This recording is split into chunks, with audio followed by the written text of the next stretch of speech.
Gothic realness. Well, these are, I would say, Gothic aesthetics. Apart from one, well, apart from two, they're all black.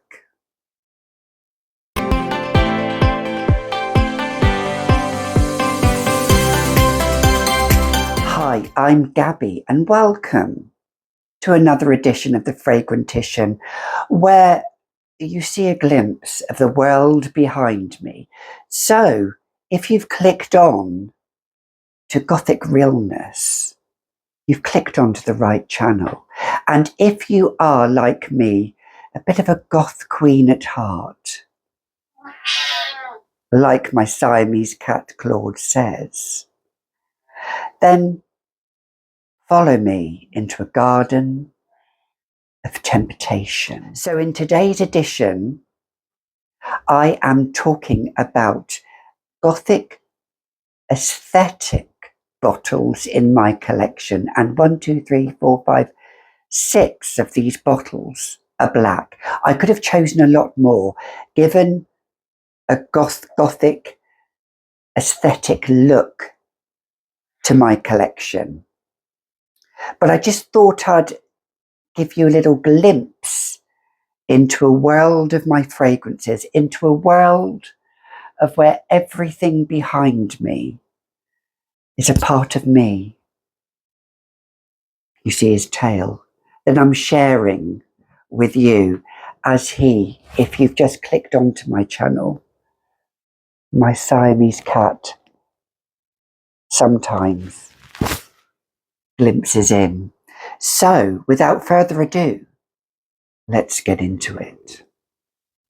So the first bottle I'm going to talk about that has a Gothic look to it, shall we talk about the queen of Gothic bottles? And some of you will love this, some of you will hate this. Well, I just glimpse in here is Serge Lutens Tuberz criminel, which I could probably talk about any Serge Lutens fragrance because they are quite, I don't know if you can see, no, I don't think you can see them here. They're just down here. I have all of my Serge Lutens fragrances. I have quite a few. 1, 2, 3, 4, 5, 6, 7, 8. I have 9 bottles, including this one. This, I call it my magenta Rocky Horror Picture Show scent because it is a beautiful Gothic look to it. What really has to make the grade for a Gothic look? Well, it has to look majestic. It has to look sleek. It has to look ever so, when you look at the bottle, you think, oh, that could be dark, that could be mysterious, that could be dangerous. This definitely does have a Gothic look to it, as well as a Gothic smell to it. It's ribbed, and I love, don't we love something that's ribbed? Well, we do, don't we? Whenever something is ribbed, it gives it a little bit more friction, I suppose. Is that the case? Deciding on however you look at it. But it has an edge to it. And I just think this bottle is just absolutely to die for. It is a tuberose scent. But the bottle itself, we're talking about the aesthetic feel to a bottle of scent. And this has a Gothic aesthetic feel to it. I love this matte playfulness that it has here, but I also love the shininess as well. It's just stunning. Have you tried Tuberz criminel? It is, like the bottle itself, a very Gothic scent to it. It is that majestic white floral, which is the tuberose, but it's also, magic. So Tuberz criminel definitely cuts the grade into this scent profile. Let me just pop it back into its case. I'm just going to pop it in here.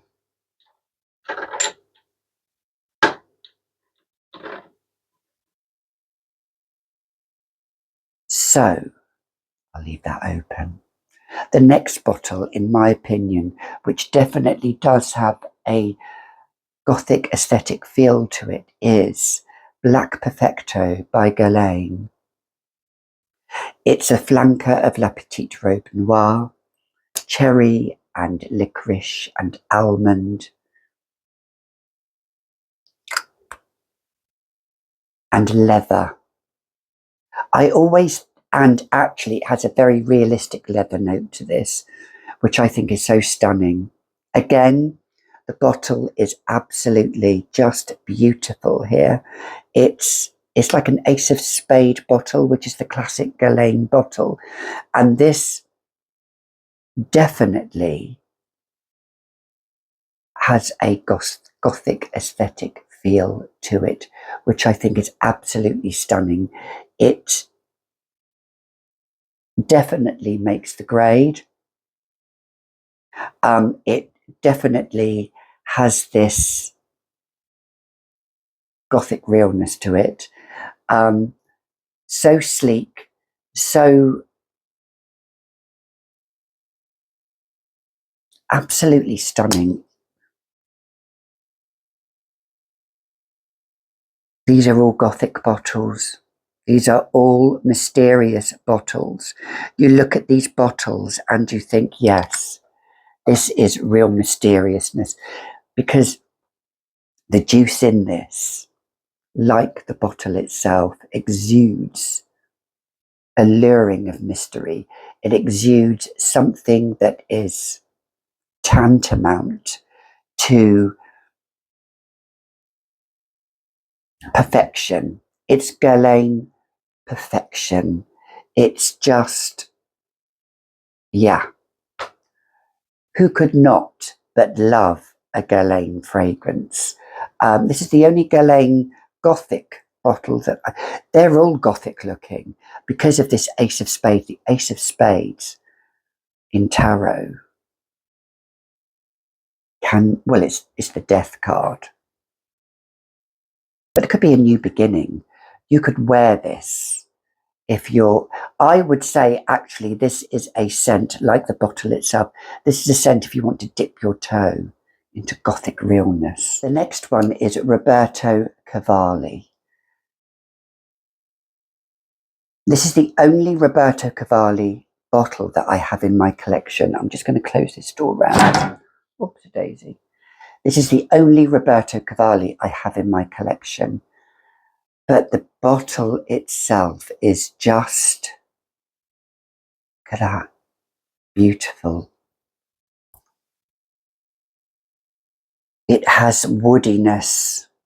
The woodiness in this is just stunning.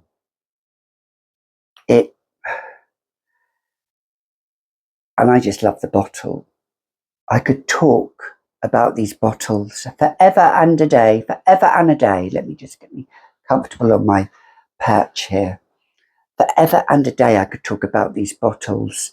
I've had this a long time actually. And actually I haven't given it as much love as I really do need to give it as much love.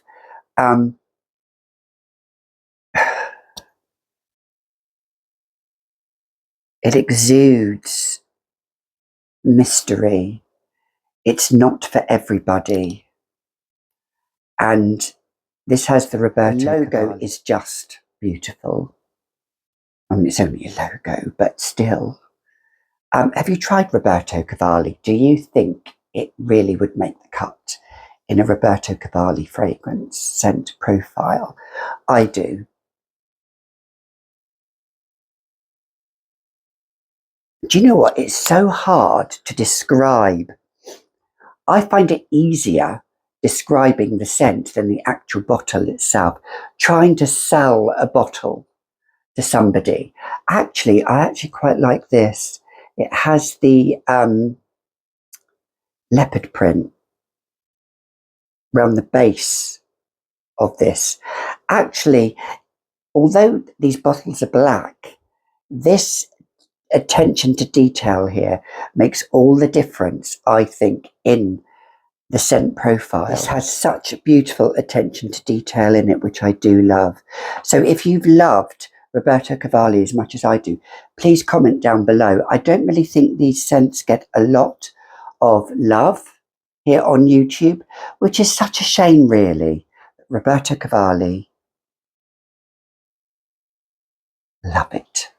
The next one I'm going to talk about actually is a beautiful Tom Ford Black Orchid, the classic Tom Ford Black Orchid. It's one of those scents that is either loved or hate, but it has the aesthetic look, a feel of it being so gothic and mysterious, like the Tuberz criminel from Serge Lutens. This has this kind of like, well, that has more of a ribbed effect. This has more of an Art Deco effect. This is Art Deco Gothic. The notes in this are just to die for, which really grew on me. It really did. I didn't think that a Tom Ford scent could grow on me. But this really did grow on me, as my cat wants to get on me here. Don't you, Claude? Yes, you do. He wants to get up on me. But I love it. I think it's beautiful. The feel of this bottle, the look, the smell alone. Getting hot here. I've got my fan on, but it's about 18 degrees, but it's still too warm for me. I can't wait for the weather to get a lot more colder. All of these scents probably are for the autumn and winter as well, although I wear all of these scents all year round.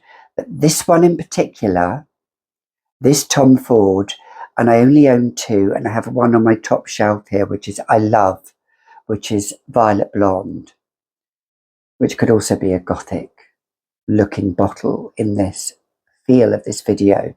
But I do love Tom Ford Black Orchid. Beautiful. Adore it. The next one I'm going to talk about is Lulu by Cashel. This has a gothic feel to it. This bottle, I love the angular structure of it. And the dagger. What I love about this as well is this actually just is magnetized, so it fits in, which is just stunning. And then the tassels here are just beautiful as well. This is the pure perfume version, and it's just beautiful. It is this smoky tuberose,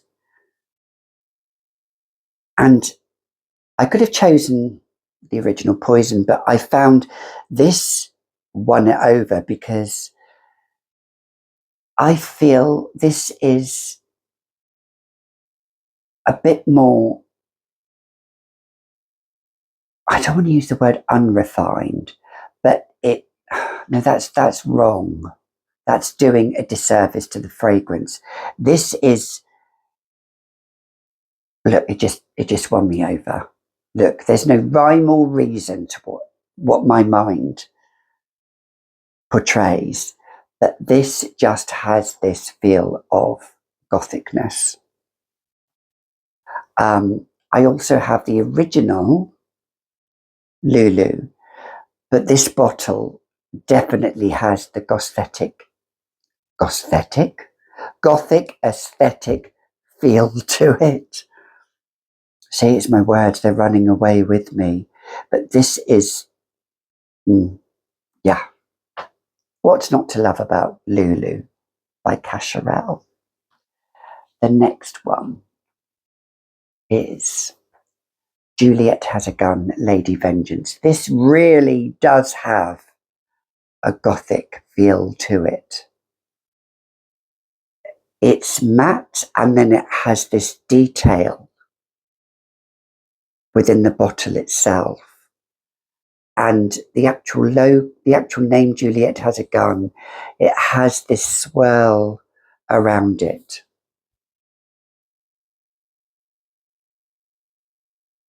This is a classic rose and patchouli.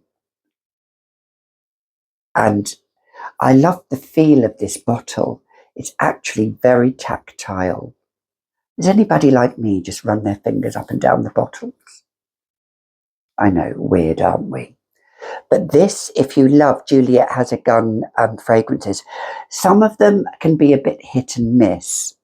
But then there are the odd few, like this one on my skin, which actually does shine. And I only own 2 bottles of this. But this doesn't have the best longevity on my skin. I would say it only lasts about 5 hours on my skin, 4 or 5 hours. That's absolutely fine. I just respray anyway. But I even love the name of Juliet Has a Gun here that they've put into here. I think the attention to detail is beautiful. So Juliet Has a Gun, Lady Vengeance. The penultimate one in this collection is, yes, a Givenchy Ange Démon. This had to be in here. The smell alone is divine, but this is probably one of the most Gothic looking bottles in my collection. The juice is beautiful. This is a vintage version. The dagger, but then the actual spine running down here, the angular structure of the bottle. All about the bottles. This just does make the grade, and it needs a clean as well. Just wipe it there on my trousers. There we go. That's a quick clean. So if you, like me, love Ange Démon by Givenchy and you think it's one of your most Gothic, aesthetic looking bottles in my collection, please let me know. And the final one that I'm going to talk about, and it's the only white bottle in this collection, but I'm going to talk about it till I end my last breath on this earth. It is Pure Poison. Any of the Poison bottles have a mysterious Gothic vibe, but I just wanted to just kind of mix it up. This is Snow Queen. Some people would say maybe this is Snow White, but I actually say this is Sleeping Beauty, because I think a lot of people do sleep on this scent. It's a beautiful white floral with sandalwood, but the bottle alone, this attention to detail is perfect. I could have chosen Hypnotic Poison or the original Poison, but I wanted to choose this because I think this scent portrays a contrast between light and day, pureness, yet a deep darkness, which I adore, because this has an edginess to it. So Pure Poison, like any of the poisons, is beautiful, I feel, in my collection, and definitely does have a Gothic aesthetic look to my fragrances. So those were just 7 bottles, I think, which really give a Gothic feel in the way they are portrayed in the bottles alone. Do you agree? Do you disagree? Dare to disagree with me? Please let me know. So you've been watching another edition of The Fragrantician. Until next time, don't forget to like and to subscribe to my videos. And I do upload every Saturday and Wednesday at 8 or 9 o'clock in the evening, but it's every Wednesday and every Saturday, and I do upload a live every Sunday if I can. So until next time, I will see you all in the next video, my chickens, my puddings. Until then,